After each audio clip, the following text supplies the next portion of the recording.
Hello all, welcome to jobs and education YouTube channel. మళ్ళీ నేను ఇంకొక జాబ్ నోటిఫికేషన్ తీసుకొని వచ్చేస్తాను మీ ముందుకి. సో ఈ జాబ్ నోటిఫికేషన్ అనేది మెయిన్గా సాఫ్ట్వేర్ కోర్సులు చేసిన సిఎస్సి, ఎంసీఏ, బీటెక్లో సిఎస్సి, ఎంసీఏ చేసిన వాళ్ళు, ఎంబీఏలో మనకు పోస్ట్ గ్రాడ్యుయేషన్లో ఎంసీఏ, లేకుంటే ఆ, మనకు ఎంబీఏ చేసిన వాళ్ళకు మెయిన్గా ఈ నోటిఫికేషన్ అనేది కాన్సన్ట్రేటెడ్గా ఉంది. సో మనకు వీళ్ళు ఇచ్చిన డీటెయిల్ నోటిఫికేషన్ అనేది ఎస్బీఐ ద్వారా ఈ నోటిఫికేషన్ రావడం జరిగింది. సో ఈ నోటిఫికేషన్ అనేది మనకు online fee payment application starting అనేది 14/9/2024 నుండి ఎండింగ్ డేట్ అనేది 4/10/2024 అన్నట్టు. ఈ అడ్వర్టైజ్మెంట్ నెంబరు CRPD/SCO/2024-25/15 అంటే ఈ అడ్వర్టైజ్ నెంబర్ దీంట్లో మనకి నోటిఫికేషన్ అనేది రిలీజ్ అవ్వడం జరిగింది. సో మనకి ఇందులో ఉన్న పోస్ట్ అనేది చూసుకుంటే ఇక్కడ వీళ్ళు డీటెయిల్ ఎవరైతే ఎలిజిబుల్ అని ఇక్కడ వీళ్ళు మనకు ఇక్కడ వాళ్ళు మెన్షన్ చేశారు. సో ఇవన్నీ మీరు డీటెయిల్ గా నోటిఫికేషన్ చూస్తే మీకు అర్థం అవుతుంది.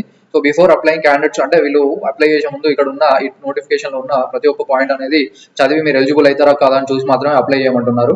So candidate is not allowed to apply for అంటే ఎవరైతే క్యాండిడేట్ ఒక పోస్ట్ కన్నా ఎక్కువ అప్లై చేయడానికి వీళ్ళు పర్మిషన్ లేదని చెప్తున్నారు. సో నెక్స్ట్ వచ్చేసి మనకి ఇక్కడ టోటల్ 6 పోస్ట్ కి వీళ్ళు నోటిఫికేషన్ అనేది రిలీజ్ చేశారు. సో దీంట్లో ఫస్ట్ 5 పోస్ట్ మాత్రం మనకు ఎక్స్పీరియన్స్ ఉన్ని సర్టిఫికేషన్స్ కావాలి. 6th పోస్ట్ మాత్రం ఓన్లీ సర్టిఫికేషన్స్ ఉంటే సరిపోతుంది.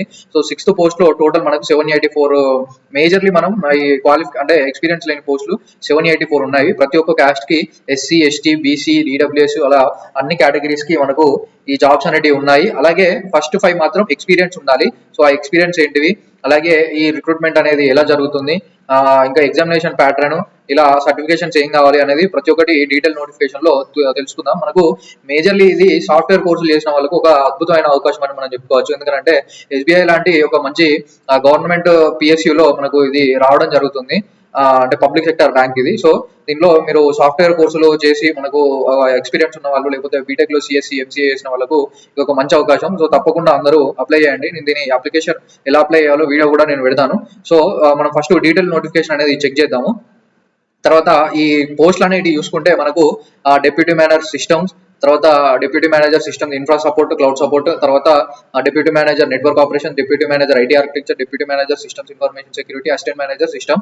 సో కింద ఉన్నాయి బ్యాక్లాగ్స్ పోస్ట్ అన్నట్టు. ఈ 6th పోస్ట్ అంటే ప్రీవియస్ గా మిగిలిపోయిన పోస్టులు ఈసారి మళ్ళీ ఎన్ని ఉన్నాయో వీళ్ళు చూపిస్తున్నారు. సో ఇక్కడ నెక్స్ట్ చూస్తే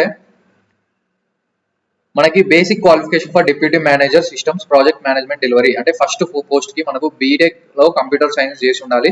దానికి 50% మార్క్స్ ఉండాలి. తర్వాత ఎంసీఏ అన్న చేసి ఉండాలి. లేదు అని అంటే MTech in or MSc in computer science అన్న చేసి ఉండాలి.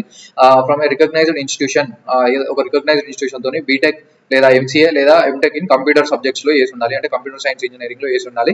తర్వాత అదర్ క్వాలిఫికేషన్స్ అంటే ప్రిఫర్డ్ సర్టిఫికేషన్స్, ఇవన్నీ ఎప్పుడు మనకు 31/08/2024 అంటే ఈ ముందు ఈ డేట్ కన్నా ముందు ఇవి చేసి ఉండాలి. తర్వాత అదర్ క్వాలిఫికేషన్ చూస్తుంటే ప్రిఫర్డ్ సర్టిఫికేషన్స్, మనకి సర్టిఫికేషన్స్ ఏంటిది, candidates having more than 1 certificate will be given preference. అంటే ఈ కింద మెన్షన్ చేసిన సర్టిఫికేషన్స్ లో మీకు ఎన్ని సర్టిఫికేషన్స్ ఉంటే మీకు అంత అడ్వాంటేజ్ అన్నట్టు.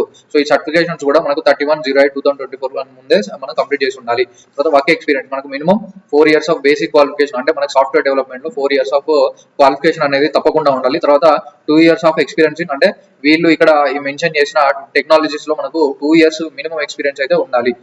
తర్వాత ఈ కింద మనకు ఇవన్నీ ఈ వెబ్ టెక్నాలజీస్ అన్నట్టు. మనం దీంట్లో ఏదో ఒక దాంట్లో 2 years అన్న మినిమం ఎక్స్పీరియన్స్ ఉండాలి. తర్వాత స్పెసిఫిక్ స్కిల్స్ అనేది చూసుకుంటే ప్రిఫర్డ్ మనకు ఈ స్కిల్స్ అనేవి అంటే Java, database, Oracle, knowledge and .NET ఈ స్కిల్స్ మాత్రం తప్పకుండా ఉండాలి, ప్రిఫర్డ్ అని వీళ్ళు చెప్తున్నారు. తర్వాత deputy manager systems infra support and cloud operations, ఇది సెకండ్ పోస్ట్ అన్నట్టు. దీనికి ఎసెన్షియల్ క్వాలిఫికేషన్ వచ్చేసి BTech, BE in computer science, MCA, MTech in computer science. So same మనకు బీటెక్ అనేది computer or MCA or MTech in computer science అనేది మనకు basic qualifications. తర్వాత other qualifications include preferred certifications, మనకు ఇక్కడ కూడా వీళ్ళు సర్టిఫికేషన్స్ అనేది మెన్షన్ చేశారు. సో దానికి చూసుకుంటే certified information systems auditor. So ఇక్కడ కింద వీళ్ళు మెన్షన్ చేసిన సర్టిఫికేషన్స్ మనకు తప్పకుండా ఉండాలి. తర్వాత ప్రోగ్రామింగ్ అండ్ డెవలప్మెంట్ లో కూడా మనకు ఇక్కడ ఇది ఎక్స్పీరియన్స్ అనేది ఉండాలి. తర్వాత మినిమం క్వాలిఫికేషన్ అంటే మినిమం ఎక్స్పీరియన్స్ వచ్చేసి 4 years ఉండాలి. తర్వాత 2 years ఆఫ్ వీళ్ళు ఇక్కడ చెప్పిన ఈ వర్క్ టూల్స్ మీద అంటే ఈ వీటి మీద మనకు 2 years of preferred working knowledge అనేది ఉండాలి.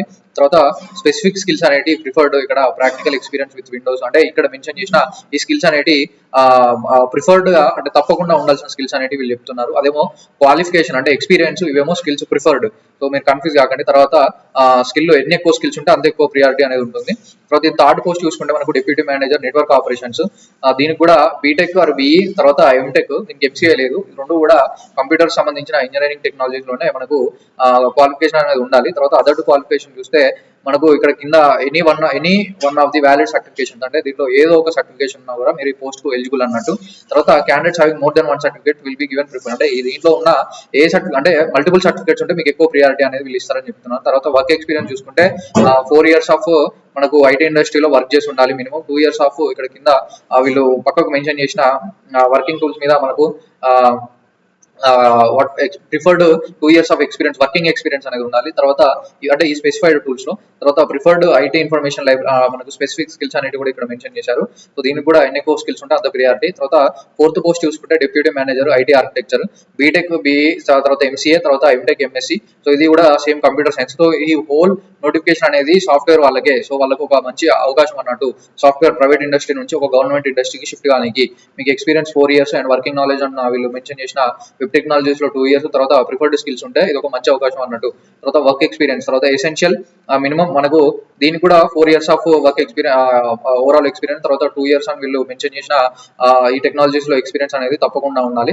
సో ఇట్లానే ఫిఫ్త్ నోటిఫికేషన్ కూడా. సో మేము లాస్ట్ లో మాట్లాడుకుంటే దీనికి ఎటువంటి ఎక్స్పీరియన్స్ కానీ లేకపోతే వర్కింగ్ ఎక్స్పీరియన్స్ కానీ అవసరం లేదు. ఓవరాల్ ఎక్స్పీరియన్స్, వర్కింగ్ ఎక్స్పీరియన్స్ అనే స్పెసిఫిక్ టూల్స్ అనేది మనకు అవసరం లేని లాస్ట్ పోస్ట్ అనేది అవసరం లేదు. సో మనం ఈ పోస్ట్ గురించి మాట్లాడుకుంటే basic qualification BE BTech in computer science or MCA or ME MTech in MSc in computer science, ఇవి దీనికి బేసిక్ క్వాలిఫికేషన్స్. ఎటువంటి ఎక్స్పీరియన్స్ అనేది మనకు అవసరం లేదు. తర్వాత ప్రిఫర్డ్ సర్టిఫికేషన్స్, దీనికి సర్టిఫికేషన్స్ మాత్రం ఉండాలి. వర్కింగ్ ఎక్స్పీరియన్స్ అవసరం లేదు. కానీ ఈ కాలేజ్ సంబంధించిన కాలేజ్ ఈ బిఈ బీటెక్ ఎంటెక్ తర్వాత ప్రిఫర్డ్ సర్టిఫికేషన్స్ ఉంటే మనకు ఈ జాబ్స్ అనేది అప్లై చేసుకోవచ్చు. మనం మెజారిటీ ఆఫ్ కేటగిరీ స్టూడెంట్స్ ఈ 6th కేటగిరీలో పడతారు కాబట్టి వీళ్ళు తప్పకుండా ఇక్కడ చూసి సర్టిఫికేషన్స్ మనకు ఉన్నాయా లేవా అని చూసుకొని మీరు తప్పకుండా అప్లై చేసుకోండి. తర్వాత వర్క్ ఎక్స్పీరియన్స్ మనకు అవసరం లేదు, స్పెసిఫిక్ స్కిల్స్ కూడా మనకి ఏం అవసరం లేదు. తర్వాత ఇంపార్టెంట్ పాయింట్స్ వచ్చేసి మనకు ఈ బేసిక్ క్వాలిఫికేషన్స్ అనేవి తప్పకుండా ఫుల్ఫిల్ చేసుకోవాలి. మీరు ఒకసారి నోటిఫికేషన్ చదివితే మీకు పూర్తిగా ఒక అవగాహన వస్తుంది. ఏ జాబ్ ఎటువంటిది, దానికి క్వాలిఫికేషన్స్ ఏంటి, దాని రూల్స్ అండ్ రెస్పాన్సిబిలిటీస్ ఏంటి, ఇలా మీకు ప్రతి ఒక్క మీరు ఏ పోస్ట్ అయితే ఎలిజిబుల్ ఉంటారో ఆ పోస్ట్ మీరు ఒకసారి దాని పక్కకుండా మెన్షన్ చేసిన ఇవన్నీ మీరు చదువుకుంటే మీకు ఒక ఓవర్ వ్యూ అనేది వస్తుంది ఆ జాబ్ గురించి.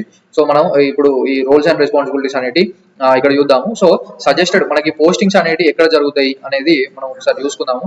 సో పోస్టింగ్స్ అనేవి నవీ ముంబై, హైదరాబాద్, నవీ ముంబై, హైదరాబాద్, ముంబై. సో పోస్టింగ్స్ అనేవి మనకు ఇక్కడ నవీ ముంబై ఆర్ ముంబై ఆర్ హైదరాబాద్ లో జరగడానికి అవకాశం ఉంటుందని వీళ్ళు చెప్తున్నారు. సో మనకు ఇవన్నీ అంటే నార్మల్ గా మనకు డిఏ, హెచ్ఆర్ఏ ఇవన్నీ కూడా మనకు అప్లికేబుల్ అవుతాయి. సో ఇది రెగ్యులర్ బేసిస్, అంటే మనకు గవర్నమెంట్ జాబ్ లెక్క. తర్వాత సో ఇక్కడ 2 కేటగిరీస్ లో వీళ్ళు రిక్రూట్మెంట్ అనేది చేసుకుంటున్నారు. సో ఒకటేమో MMGS గ్రేడ్ 2, తర్వాత JMGS గ్రేడ్ 1. ఇది JMGS గ్రేడ్ 1 అనేది అసిస్టెంట్ మేనేజర్ అంటే 6th పోస్ట్ కి. తర్వాత ఇక్కడ సెలక్షన్ ప్రాసెస్ అనేది shortlisting cum tiered cum layered interaction. So మనకు online written test and interaction అనేది లాస్ట్ ఉంటుంది. సో ఇక్కడ వీళ్ళు బాండ్ కూడా రాపించుకుంటున్నారు 5 years కి 2 lakhs bond. So short listing mere fulfil minimum qualification and experience will not vest any right to candidate being called interaction. So మనకు online written examination అనేది ఉంటుంది. తర్వాత మెరిట్ లిస్ట్ లో మన పేరు వస్తే మనకు వాళ్ళు ఇంటర్వ్యూకి కాల్ చేస్తారు. ఇంటర్వ్యూలో మంచిగా పర్ఫామ్ చేస్తే మనకు ఫైనల్ లెటర్ లో ఫైనల్ నోటిఫికేషన్ లో మన నేమ్ అనేది ఇస్తారు. తర్వాత ఇక్కడ ఎగ్జామినేషన్ లో వచ్చే సబ్జెక్ట్స్ ఏంటి అని చూసుకుంటే general aptitude, professional knowledge 2 categories లో ఎగ్జామ్ ఉంటుంది. జనరల్ ఆప్టిట్యూడ్ లో test of reasoning, quantitative aptitude, English language అనేది 3 సబ్జెక్ట్స్ ఉంటాయి.